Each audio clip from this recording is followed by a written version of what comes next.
Funding for Overheard with Evan Smith comes from Hilco Partners, a Texas government affairs consultancy, Claire and Carl Stewart, Christine and Philip Dial, Eller Group, specializing in crisis management, litigation, and public affairs communication, ellergroup.com, Diane Land and Steve Adler, and Carrie and Chris Odo. I'm Evan Smith. He's the editor-in-chief of The Atlantic and the host of Washington Week with The Atlantic on PBS. He's Jeffrey Goldberg. This is Overheard. A platform and a voice is a powerful thing. You really turn the conversation around about what leadership should be about. Are we blowing this? Are we doing the thing we shouldn't be doing by giving in to the attention junkie? As an industry, we have an obligation to hold ourselves to the same standards that we hold everybody else. This is Overheard. Jeffrey Goldberg, welcome. Thank you. Good to have you here. Jeff, boss, my boss out in the world. You know, we're just colleagues. Yeah, you're my boss. We're all just friends here. And because you're my boss, I don't know if the first question should be, why are you so awesome, or why am I so awesome, actually? Right. Right? If you want, we could just do your performance review right now. Right here. Right. Nervous. Yeah. I think I'll shift the conversation away from us. We get all your subordinates in Right. and they could talk honestly about you. It'd be really exciting for everybody here. So why is The Atlantic so awesome? That's actually the question I want to ask you. I mean, seriously, this is at a time when like the trick magazine questions. business is in trouble. The media business is in trouble.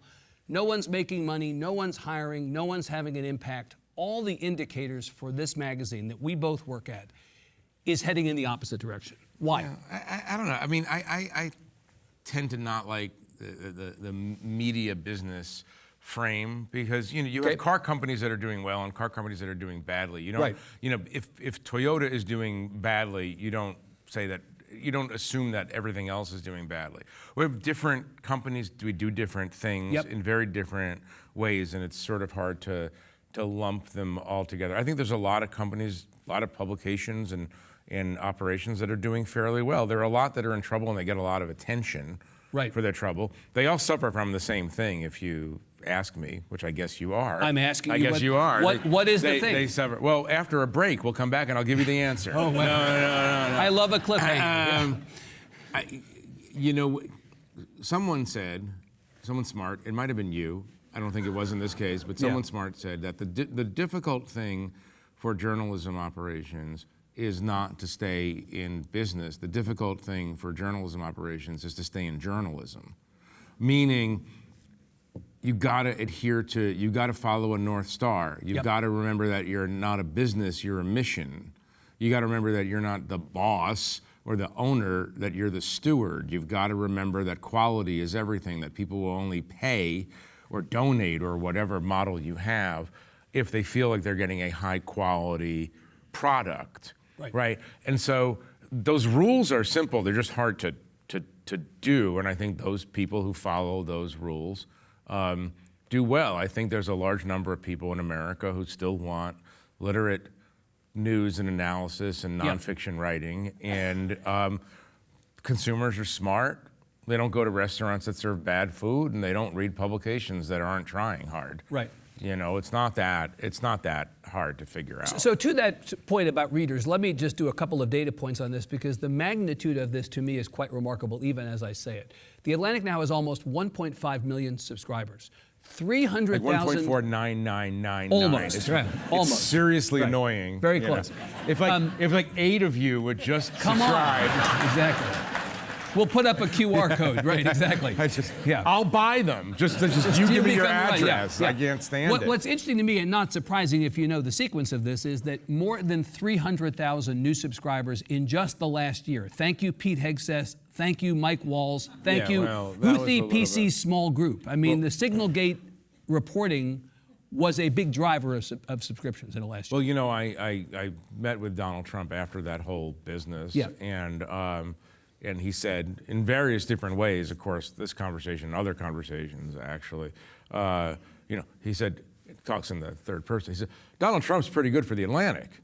And I said, not going to argue. Donald Trump is pretty good for the... Right, in all ways. He also said that The Atlantic would be a hot magazine if it were nicer to Donald Trump. And I said, we are a hot magazine. And he said, you'd be hotter. I can't argue with that. Like, I don't, He's so obsessed with hotness. Well, no, but he's obsessed with his metrics. It's really fascinating. Yeah, it's all how much impact does he have on the growth or shrinkage of something? Right. Right. And it's all about his role. Ratings. He's a ratings guy. That's right. He just cares. This is the most interesting thing. In this big conversation we had in the Oval Office, I mentioned the fact that he had just intervened in the Canadian election on behalf of the Conservative, who then sunk in the polls. And he was like, that's amazing, right? All I did was say something and the guy becomes unpopular. That was amazing. And I was like, you don't consider that good, right? He's bragging about it. He says, what an impact. It didn't matter. It was really... Negative impact is still It was impact. really interesting. He just had Right. to prove his existence in a kind of way. He was more... The fact that the Atlantic got a lot of subscribers out of Signalgate, which was an embarrassing moment for his administration, didn't matter that it was embarrassing. It just was interesting to him and competitive. He liked it. Yeah. Amazing. So he's the only one in the White House who liked it. So but, nearly 1.5 billion subscribers. Second thing is that in the last year, you have added 50 journalists to the newsroom. Probably more, but... Right? You added a third more journalists than you had previously at a time when everybody else's publication, or most people's publications, are actually flat or shrinking. And then the third thing is this magazine is profitable. Revenue is up year over year. Again, not alone in the business, but this is rare. To me, these are pretty good indicators of something that's working. Right? Knock on wood. You as the editor-in-chief surely have a philosophy of this magazine's success, or what it is that you're trying to accomplish, that you're working toward as a goal. What is that? Do you mean on a business level or on a spiritual level? Well, more of a spiritual level, because journalistically, you think about what you're doing in terms of the things you want to accomplish. Yeah. So what is it? Well, it starts with. It grows from the idea that I want to run the greatest collection of nonfiction writers in the English language. I want to be that talent magnet. Talent is everything. Yeah. And if you treat the talent well, the talent will treat you well, and people come for the talent. This is our hedge against AI, for one thing. Right. Intelligent people don't want. They're like, I can't wait to read what Claude has to say, and I will never read what OpenAI has to say about that. Right. They want writers they know, and they want writers who are proven over time to be interesting, beautiful writers, smart, analytically acute. So the first thing is the talent, and it being a talent hub is exciting because I get to be around interesting people like you all day long, as opposed to other people I don't want to be around all day long. Like on a mission level, there's many ways to slice this. I don't want to like be verbose here, but I would say on a mission level, given what's going on in the last 3 years technologically, I've said to our staff, I said, The Atlantic is a magazine by humans, about humans, made by humans, for humans. Right, and that's going to be our differentiator. That's the only thing I want to be anyway. Yeah. And doesn't mean you don't use available technologies to enhance the work you do and to make it move through the world at a quicker pace. But I want to be a human magazine. We were founded by, among others, Ralph Waldo Emerson and Melville and Longfellow and Harriet Beecher Stowe. I don't know what Ralph Waldo Emerson would say about AI. I have a feeling he wouldn't be that Psyched about it, right. about the negatives, right? And so I want to adhere to the spirit of the founders. I have a very strong belief that a publication, a journalism operation, or really any business for that matter, if you stray too far from your DNA, you'll die, because you're supposed to be a thing. This is what happened to a lot of magazines. Yep. It's like because they ran out of money or decided they were running out of money or wouldn't invest. They try to cheap gimmickry, and you stray from what your purpose was, your founding purpose was. If you do that, you're gone. It doesn't mean you don't grow and change, but you gotta be honest. We don't live in a very honest age, but you have to try to be honest to the principles that have carried it through the generations. Well, consumers of your product, they know it. They see it when you change like that. We can't fool them. We can't put lousy journalism in front of them, because they'll know it. and because then to borrow a more marketing kind of expression, you deplete the brand, and it's as important, as great as it is to have hits. Yeah. You can do more damage over time by just depleting the brand, by doing things that people think are false and cheap. Good. Well, that's good. I mean, that's good to hear you say it. I agree with it. Well, I wish everybody believed it. But everybody thinks that you can cut your way to success in our business, and you can't. No. So let me move from the Atlantic to Washington Week, because of course here we are on PBS. You have been editor-in-chief of the Atlantic since 2016. You've hosted Washington Week since 2023. So we're now a couple of years into this. Yeah. Why is this a good thing for the show? Why is this a good thing for the Atlantic to have this association? I don't know if it's a good thing for the show. Well, we'll be the judge of that. I'm figuring out how to be on TV. You're good at being on TV. Yeah. I mean, I've spent a lot of time on TV. It's not like I hadn't been moderating anything, which is a completely different thing. I was a panelist, a regular panelist on Face the Nation and Meet the Press for many years. But at first I was trying to sound like a TV guy, and I can't, because my mind goes, I don't know. It goes all different directions. Everybody is Ron Burgundy when they try to do that. Yeah, and it's like, I felt like I was like a couple of minutes away from doing next sports, traffic, and weather on the 8s, and I have that voice, and I was like, what? Well, who is that? And I a lot, and I'm like, oh wait, I had a thought, and then I as I got into it, I was like, you know what? I just got to be me. Yeah. I mean, because I can't be someone else. And so but then what I realized was, and this is the value of the show right now, I think, and you're a notable exception to this, but Meet the Press, Face the Nation, all these things that I used to do, they have lost confidence in themselves and in their audience. And by that, I mean that they no longer will have a 15-minute, 20-minute uninterrupted conversation with a bunch of smart journalists who are observing Washington and the world. It's a lot of buzzers and beeps and breaks and cuts, and they're so worried about people's attention span that they're actually lowering attention spans, by inadvertently. Right. I believe that there's a sizable audience in America for people who can sit through a 25-minute conversation. The other thing that I'm not fond of in those shows these days is that they mix journalists with political consultants and ex-politicians, ex and future politicians, which are especially dangerous, because everything that they're saying, they're not refracting it through the question of, is this true? They're refracting it through the question of, does this make me politically viable next year if I say this? And so I don't want to be on a panel with politicians and political consultants. I just want to be on a panel with journalists. I'm not saying journalists are perfect, far from it. But I just think you could, again, like the goal. I say this very, with understanding my own imperfections, journalism's imperfections, everybody's imperfections. The goal is to try to be honest in the way you deal with the world. Yeah. So the Washington Week, the value added of that is I got 4 people who are covering the White House all week. Come on, sit around a table. Yeah. We're not going to interrupt them.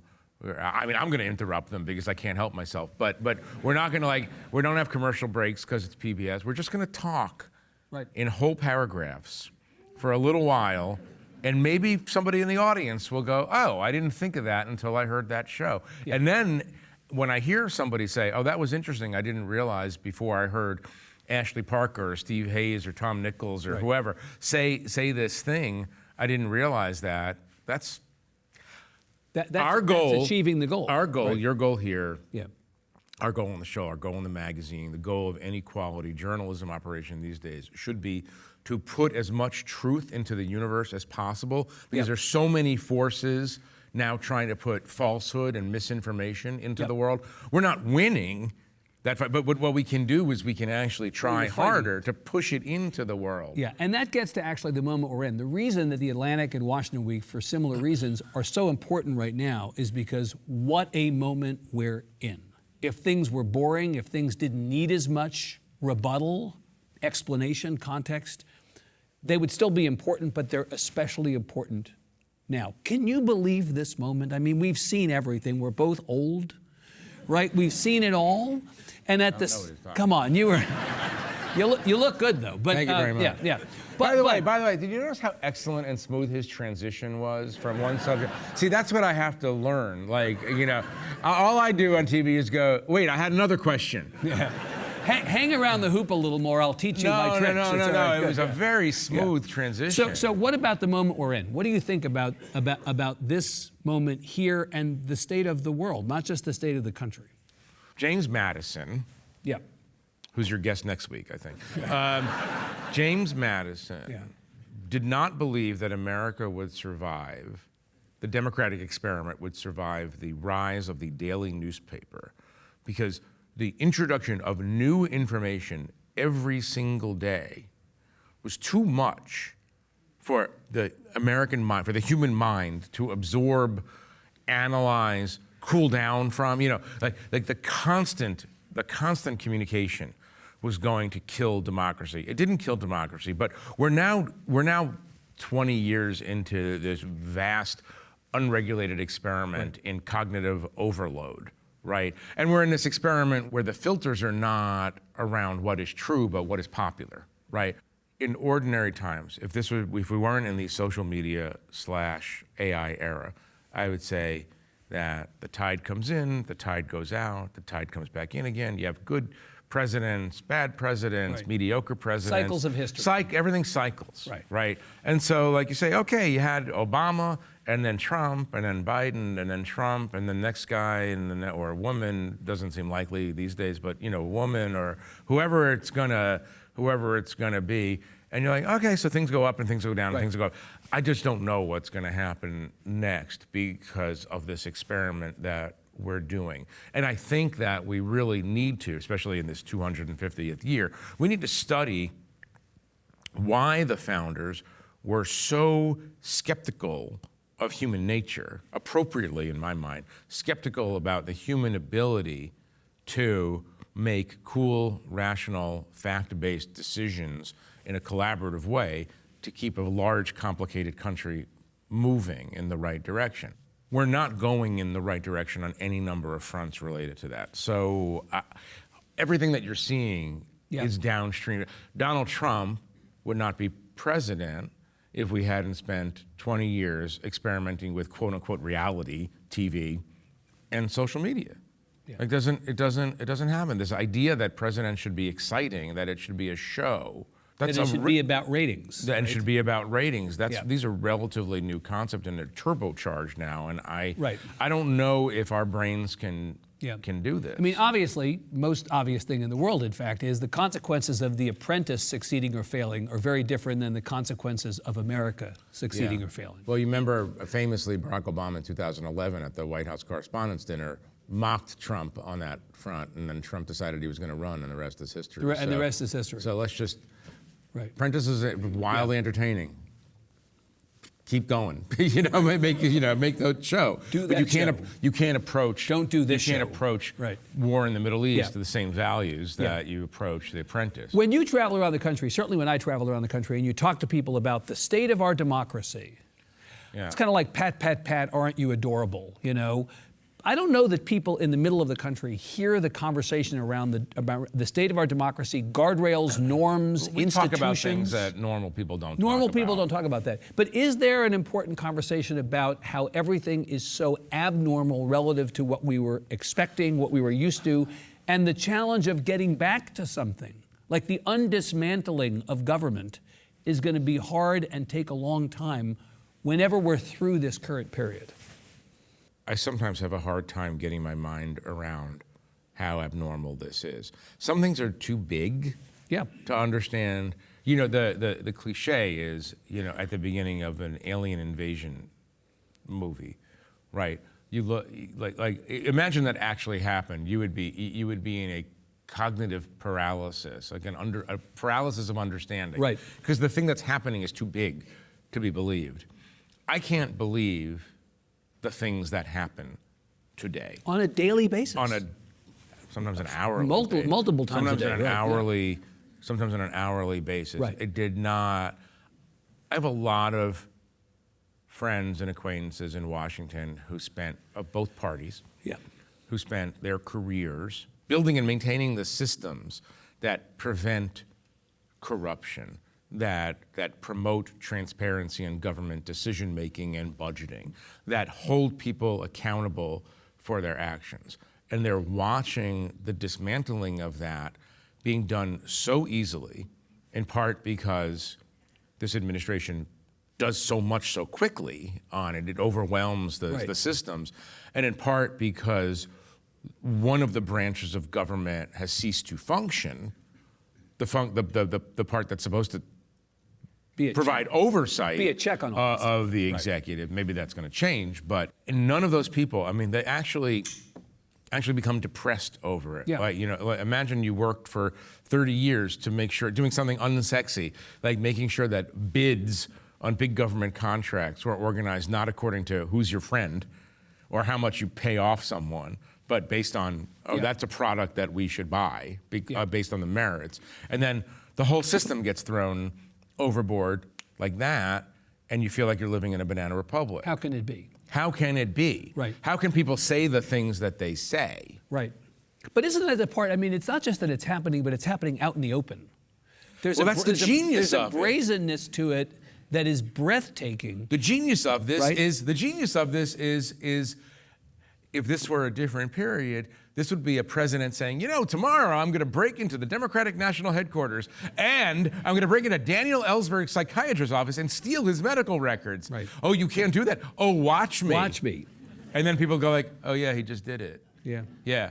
I mean, that's the genius. Look, okay, so this is going all the way back, a distant 10 years ago. Yeah. But this is the moment for me. The moment when I stopped understanding politics, or when at least I understood that new systems of technology and communication had changed the way we interact with each other.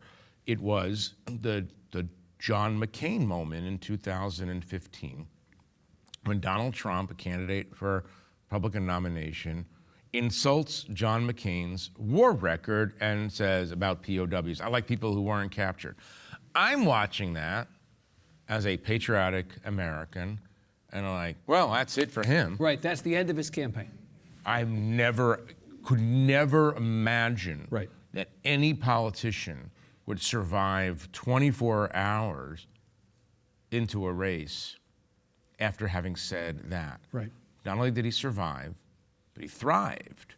And so I ceased to understand what was going on, and I cannot tell you in all honesty that I've regained my understanding. I could describe what I see, but I don't understand the enthusiastic, almost lip-smacking embrace of indecency. You know what I mean? It's like you spend your life teaching your children or modeling for your children. Well, we don't talk that way. Or you're going to invite that kid to your birthday party. Even you're going to do. We spend a lot of time trying to impart good values, and then, by the way, this does infect the Democrats too. I mean, it's this dangerous cycle where they're going to, it's the old, well, if they're going to go low, we'll go high, and then people say, well, going high isn't working. Right. Now we have to go lower. But I just don't understand. And I'm not saying like I'm all that. I'm not. I mean, believe me, I'm not. And I have resentments and angers and pettiness and all the things that all the qualities or lack of qualities that human beings have. But I don't understand the rush to indecency, the joy that people feel in being sadistic and indecent toward not just fellow humans, but fellow Americans, because that's the most remarkable aspect of this presidency. I say that advisedly because then you'll remind me of something more remarkable. Right, or something will happen in 5 minutes. Right? Yeah. The most remarkable thing to me is that every president of, I shouldn't say both parties, but every party going back, there was always at least hypocritical lip service to the idea that when inauguration comes, when the president takes the oath of office, he's the president for all Americans, right? Is that honored as well as it should be? Probably not. But there's always this idea that I don't care if you voted for me. I'm now your president. I'm going to work on your behalf as an American. And now we have this enthusiastic embrace of the opposite notion, which is like, you didn't vote for me? Yeah. Screw you. And so we've got a lot of things to restore. And I don't know, again, going back to this technology problem, I don't know if in the maelstrom of disinformation and meanness and sadism, I don't know how you restore it.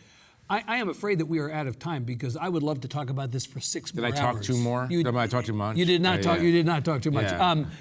You'll come back. We'll do it again. Great. Okay, Jeffrey Goldberg, give him a big hand. Thank you very much. I loved it. Visit our website at austinpbs.org/overheard to find invitations to interviews, Q&As with our audience and guests, and an archive of past episodes. It's kind of hard to kill a 250-year-old wildly successful experiment. Like we have resilience. I mean, and you know, the other point is, it's like people always ask me, like, don't you get tired 10 years of whatever? And I was like no, like you have something to fight for. It's exciting. Funding for Overheard with Evan Smith comes from Hilco Partners, a Texas government affairs consultancy, Claire and Carl Stewart, Christine and Philip Dial, Eller Group, specializing in crisis management, litigation, and public affairs communication, ellergroup.com, Diane Land and Steve Adler, and Carrie and Chris Odo.